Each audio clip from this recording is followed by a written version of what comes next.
नमस्कार दोस्तों, मैं डॉक्टर भवानी शंकर अपने यूट्यूब चैनल में आपका स्वागत करता हूं। आज के एपिसोड में मैं चर्चा करने जा रहा हूं भगंदर, फिस्चुला यानी मलद्वार का एक ऐसा फोला, एक ऐसा घाव, एक ऐसा दाना जो बढ़कर एक साइनस के रूप में, सुराख के रूप में अपना जगह बनाता है और आपको कष्ट देता है। आइए इसके बारे में हम लोग विस्तार से जानकारी लें और इस पे हमारी होम्योपैथिक की कौन-कौन सी दवाएँ कारगर हैं और किस पोटेंसी में उनको लेनी है और शेष चीज़ों के बारे में मैं विस्तार से बताऊँगा। तो आइए इस पे चर्चा शुरू करते हैं। फिस्चुला यानी भगंदर पे जब अचानक से किसी सज्जन को, किसी व्यक्ति को रेक्टम में पेन शुरू हो जाता है और वो पेन इतना एक्यूट होता है, इतना असह्य होता है कि ना आप चल पाते हैं, ना सो पाते हैं, ना बैठ पाते हैं, यानी आपको बेचैन करने वाला दर्द होता है। आपको लगता है कि जैसे आपके रेक्टम के पास, गुदाद्वार के पास, मलद्वार के पास किसी ने जलती हुई अंगीठी रख दी हो या किसी तरह का कोई नुकीला चीज़ गड़ा हुआ हो। तब आप समझते हैं कि लगता है वहाँ पर कोई घाव हो गया और मेरे को डॉक्टर के पास जाना चाहिए। आप जब डॉक्टर के पास पहुंचते हैं, आफ्टर फिजिकल एग्जामिनेशन डॉक्टर बताते हैं कि आपको फिस्चुला हो गया है, आपके मलद्वार में फोला हो गया है और अभी वो फटा नहीं है, इसलिए पेन हो रहा है। धीरे धीरे देखते हैं आपके 2-4 दिन में वहाँ से मवाद आना शुरू हो जाता है और पेन रिलीज हो जाता है। और ये प्राय क्रम से चलता है कि कभी मवाद आता है, कभी घाव का मुंह बंद हो जाता है, फिर दर्द होता है, फिर डिस्चार्ज होता है। ये प्राय क्रम से चलता है। लगभग 80% केस ऐसे ही होते हैं जिसमें दर्द झेलना पड़ता है। 20% केस ऐसे ब्लाइंड होते हैं जिसमें पता ही नहीं चलता कि फिस्चुला हुआ है, अचानक से मवाद आने लगता है, पश आने लगता है, गंदा पानी आने लगता है, तब आपको पता चलता है कि फिस्चुला हो गया है। इस तरह का जो प्रॉब्लम है वो मलद्वार के पास होता है और पहले फोला बनता है और उस फोले में इन्फेक्शन होता है मलद्वार के पास और वहाँ से मवाद डिस्चार्ज होता है गंदा पानी जैसा और आपको फिस्चुला हो जाता है। आखिर फिस्चुला क्यों होता है? फिस्चुला होने का क्या कारण है? फिजियोलॉजिकल कॉज क्या है? फिजियोलॉजिकल कॉज में यही है कि या तो आप कॉन्स्टिपेशन के शिकार लंबे समय से रहे हैं, आप मसालेदार भोजन लेते हैं, आपका गट फ्लोरा इस तरह से अनियंत्रित हो रहा है कि आपके पेट में ज़रूरत से ज़्यादा एसिड बन रहे हों, ज़रूरत से ज़्यादा म्यूकस बन रहे हों, जिसके कारण वहाँ पे मलद्वार में इन्फेक्शन हो गया है और उस इन्फेक्शन के कारण वहाँ पे एक फूला हुआ है, जिस फूले ने मवाद अपने पास स्टोर कर लिया है और वो धीरे-धीरे मवाद को वहाँ से डिस्चार्ज कर रहा है और आपको फिस्चुला का प्रॉब्लम हो गया है। तो पैथोलॉजिकल कॉज में ये भी हैं कि आपको क्रॉनिक कॉन्स्टिपेशन है, मसालेदार भोजन की आदत है, आपकी दिनचर्या में फाइबर की कमी है, डाइट में फाइबर आप लेते नहीं हैं, जिसके कारण आपके पेट में इन्फेक्शन हो गया है और वो मलद्वार तक पहुंच गया है लार्ज इंटेस्टाइन से और वहाँ पे एक घाव हो गया है जिससे आपको फिस्चुला का शिकायत हो गया है। अब इसके पैथोलॉजिकल कॉज क्या है? पैथोलॉजिकल कॉज में आप देखेंगे कि बैक्टीरियल ग्रोथ जैसे सल्मोनेला बैक्टीरिया हो या स्ट्रेप्टोकोकल बैक्टीरिया हो या फिर यूटीआई यानी इकोलाई का इन्फेक्शन रहा हो सप्रेस्ड फॉर्म में और उसने वहाँ पे मलद्वार में इन्फेक्शन कर दिया हो जिसके कारण वहाँ पे घाव या फूला बन गया हो और आप फिस्चुला का शिकार हो गए हो। ये सारे कॉज हैं जिनके कारण फिस्चुला होता है। अब इससे होने वाले कष्ट को तो आप पहले ही जान चुके हैं। अब आइए मैं बताता हूँ कि इनके लिए दवाएँ कौन-कौन सी हैं। मैं जो भी दवाएँ आप लोगों को बताता हूँ, जिस एपिसोड में भी आपने देखा होगा तो मैं संपूर्णता के साथ उल्लेख करता हूँ दवाओं का और कोशिश करता हूँ कि इतनी दवाएँ आपको बताऊँ और अच्छी दवाएँ आपको बताऊँ कि उससे आपको लाभ हो जाए। तो जैसा कि मैं आपको परिचय करा चुका हूँ कई बार अपने एपिसोड में कि शोरा, सिफिलिस, साइकोसिस 3 विष वृक्ष हैं। शोरा, सिफिलिस, साइकोसिस 3 विष वृक्ष हैं जो हर आदमी कैरी कर रहा है या ज़िंदगी के किसी पड़ाव में इन सारे इन्फेक्शनों से वो दो-चार होता है, इस तरह के इन्फेक्शन उसको हो जाते हैं। और इन इन्फेक्शनों के कारण शोरा, सिफिलिस, साइकोसिस का जो मियाज़ में जो इन्फेक्शन है, ये वंशानुगत होता है और आप अपने लाइफ में भी कहीं से इसको ले लेते हैं। तो इन सारे मियाज़्म के कारण, इन सारे इन्फेक्शनों के कारण बहुत सारे डिजीज़ क्रिएट होते हैं बॉडी में और ज़्यादातर ऑटो इम्यून डिजीज़ का जो आधार है वो यहीं से शुरू होता है। फिस्चुला भी एक ऑटो इम्यून डिजीज़ है और आपका शरीर ही इसको प्रोड्यूस करता है, शरीर ही इसको बनाता है, इसका पोषण करता है, जिसके आप शिकार होते हैं और इसको फिस्चुला के नाम से जानते हैं।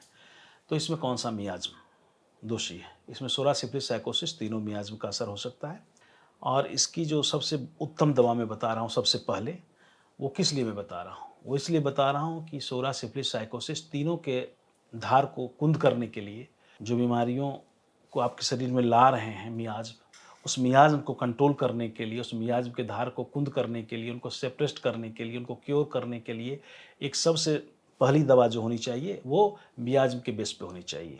उन इन्फेक्शनों के बेस पे होनी चाहिए। वो दवा है बेसिलिनम 1M। बेसिलिनम 1M मैं इसलिए आपको बता रहा हूँ कि ये आपके फिस्टुला को ख़त्म करने में सारी दवाओं को मदद करेगा। यदि आपने इसको लिया तो ये किसी भी तरह का वहाँ इन्फेक्शन है, वो स्ट्रेप्टोकोकल हो, इकोली के कारण हो, या सोमनेला बैक्टीरिया के कारण हो, टाइफाइड के कारण हो, या आपके गट फ्लोरा के अनियंत्रित होने से हो, या वहाँ पे कोई भी इन्फेक्शन हुआ है मलद्वार के पास, गुदाद्वार के पास, तो उन सारे केसेज में ये ऐसा काम करेगा कि शुद्धिकरण कर देगा शरीर का, और शरीर का शुद्धिकरण के बाद इन सारी दवाओं का इफेक्ट बहुत अच्छा मिलेगा आपको। तो आइए वैसी दवाएं मैं बताता हूँ। यह है एसिड नाइट्रिक 1M। हाँ, बेसिलिनम को मैंने सिर्फ नाम बताया, बेसिलिनम 1M लेना कैसे है? बेसिलिनम लेना है, इन सारी दवाओं के शुरू करने के पहला दिन बेसिलिनम आप लें। आज बेसिलिनम लिया तो कल से सारी दवाओं को शुरू करना है, और बेसिलिनम हर 15 दिन पे एक बार लेना है, 3 से 4 बूंद, और जिस दिन लेना है खाली पेट लेना है, एम्प्टी स्टोमक, और उसके अगले दिन से सब दवाओं को आप सेवन करेंगे। उस दिन कोई भी दवा नहीं लेंगे।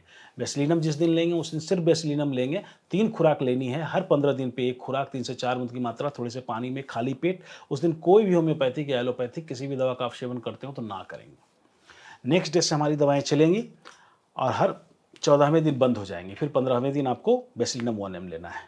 तो नेक्स्ट दवाएं कौन होगी जो अगले 14 दिन के लिए आप लेंगे? Acid nitric 1M। Acid nitric 1M आज लिया तो सैलिसिया 1M कल लेंगे। एसिड नाइट्रिक और सैलिसिया इन दोनों का इतना अच्छा इफेक्ट है इसमें कि जितने भी तरह के डिस्चार्ज हैं, सभी डिस्चार्ज को, सभी तरह के डिस्चार्ज को, वो गंध वाले हों, हरे हों, उनमें ब्लड मिला हुआ हो, या सीधे मवाद हों पीले जमे हुए, सारे तरह के मवाद को एसिड नाइट्रिक और सैलिसिया को आप देंगे तो हर तरह के मवाद को कवर करता है, और हर मवाद में, हर डिस्चार्ज में इसका इफेक्ट है फिस्टुला में। तो आप एसिड नाइट्रिक 1M और सैलिसिया 1M को कैसे लेंगे? आज आपने एसिड नाइट्रिक लिया तो कल सैलिसिया लेंगे, फिर अगले दिन एसिड नाइट्रिक, फिर उसके अगले दिन सैलिसिया। 3 से 4 बूंद की मात्रा में लेनी होगी। 1M की पावर रहना है दवा का, और अल्टरनेट डे आपको लेना है, एक दिन ये, एक दिन वो, एक दिन ये, एक दिन वो। 3 से 4 बूंद की मात्रा थोड़े से पानी में, किसी एक नियत समय पे आप ले सकते हैं दोनों दवाओं को। एक आज लेना है, कल लेना है, एक आज लेना है, कल लेना। 3 से 4 बूंद की मात्रा थोड़े से पानी में, एसिड नाइट्रिक और सैलिसिया 1M पावर। उसके बाद 2 दवा है Calcarea sulph 200, calendula 200। Calcarea sulph 200 कैसे लेना है दोस्तों? कलकेरिया सल्फ को लेना 3 से 4 बूंद सुबह शाम, और कैलेंडुला को लेना है 3 से 4 बूंद सुबह शाम। कैलेंडुला और कलकेरिया सल्फ का काम क्या है? कैलेंडुला और कलकेरिया सल्फ का काम है, एक वहाँ पे हाइजीन मेंटेन करेगा, और दूसरा वहाँ पे जो घाव बना है, जो वहाँ पे टिश्यू डैमेज हुए हैं उनको ठीक करेगा और हीलिंग इफेक्ट देगा। तो हीलिंग एंड हाइजीन दोनों मिलाकर हीलिंग एंड हाइजीन का हमारा प्रोसेस पूरा होता है।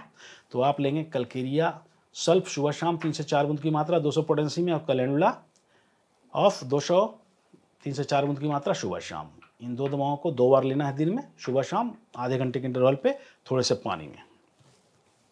अब मैं 4 दवाओं का मिश्रण बता रहा हूँ दोस्तों। इन 4 दवाओं को आप मिलाकर 12 बूंद की मात्रा 3 बार लेंगे। एक है मायरिस्टिका क्यू, दूसरा है कैलेंडुला क्यू, तीसरा है इचिनेशिया क्यू, और चौथा है हाइड्रेस्टिस क्यू। इन 4 मदर टिंचर का आप मिश्रण बनाएंगे, और चारों को 100 ml के शीशी में डाल लेंगे, और 12 बूंद की मात्रा, 12 से 15 बूंद की मात्रा 3 बार लेंगे दिन भर में।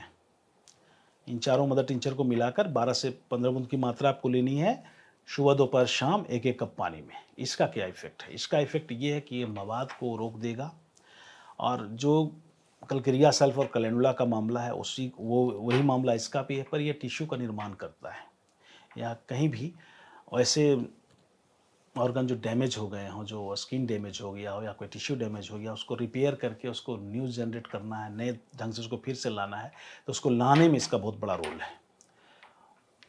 तो आप इसको चारों दवाओं को मिलाकर 12 से 15 बूंद की मात्रा 3 बार लेंगे, देखेंगे डिस्चार्ज बहुत जल्द रुक गया इन सारी दवाओं से, और लगातार आप लेंगे 1 महीने में, 1.5 महीने में 3 खुराक से बेसिलिनम का पूरा होते होते इन सारी दवाओं के साथ सहयोग से आप देखेंगे कि आपका फिस्टुला खत्म हो गया।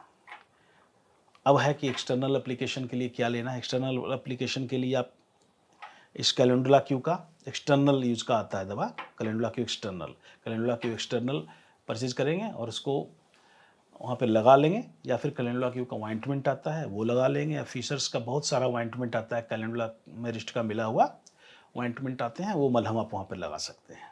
एक्सटर्नल एप्लीकेशन का यही रोल है कि हाइजीन मेंटेन हो, क्योंकि वहाँ से स्टूल पास होता है, और उसका कोई विशेष रोल नहीं है। हीलिंग इफेक्ट आपको ओरल मेडिसिन से ही आएंगे। अतः ओरल मेडिसिन पे ध्यान देंगे, अच्छी कंपनी का लेंगे और जितनी दवाएं मैं बताया हूँ बेसिलिनम 1 mg 3 खुराक और बाकी शेष दवाएं लगातार लेते रहेंगे। हर 14 दिन 15वें दिन बेसिलिनम लेंगे। इस तरह से 3 खुराक बेसिलिनम लेते लेते आपका फिस्टुला समाप्त हो जाएगा। ऐसा ही मैं उम्मीद करता हूँ और ऐसा ही मैंने देखा है। विशेष 1 mg की दवाएं मैंने बताई हैं। अगर आपको कुछ शक हो कि ज़्यादा पावर बताया गया है तो इसका क्या साइड इफेक्ट आएगा, डीप एक्टिंग ड्रग बता रहे हैं डॉक्टर साहब इतना इतना लेना है, तुम कैसे लें, तो आप ऐसा करेंगे किसी जानकार चिकित्सक जो आपके बगल में हो सिद्धस्थ डॉक्टर के पास जाइए और उनको बताइए कि ये सारी दवाएं मैं लेना चाह रहा हूँ, क्या इसको ले सकता हूँ और किस तरह से ले सकता हूँ। उसके बाद आप इनका सेवन कीजिए और लाभ उठाइए और मेरे यूट्यूब चैनल को सब्सक्राइब कीजिए। ये सारी अच्छी जानकारियाँ मैंने फिस्टुला के बारे में आपको दिया है और ये सिद्धस्थ दवाएँ हैं, इसका बेनिफिट आप ज़रूर लें। और हमारे यूट्यूब चैनल को सब्सक्राइब करें और हमसे जुड़ें, इनको शेयर करें और किसी तरह का प्रॉब्लम हो तो मेरे व्हाट्सएप पे कांटेक्ट करें। जय हिंद दोस्तों।